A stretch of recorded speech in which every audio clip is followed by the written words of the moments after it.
Moltes gràcies, president. Bon dia, conseller Álvarez.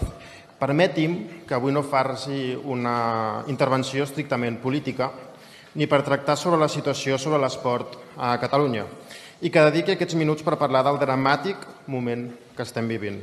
Un moment en què molta gent de la Comunitat Valenciana està patint les conseqüències d'una tragèdia sense precedents provocada per la Dana. Les xifres són impactants.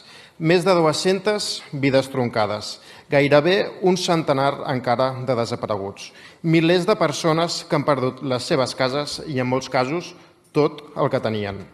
La magnitud de la destrucció és tal que la normalitat costarà molts anys de recuperar. És en moments com aquest, en l'adversitat, quan més necessitem la unitat, la solidaritat i la cooperació entre totes les institucions. Vull agrair des d'aquí a tota la ciutadania pel seu esforç i solidaritat durant aquests dies i també la gran tasca realitzada pels clubs esportius. Des de l'inici de la tragèdia han estat mobilitzant-se de manera exemplar per recollir aliments, productes de primera necessitat i material d'ajuda pels afectats. Els clubs han demostrat una vegada més que el seu compromís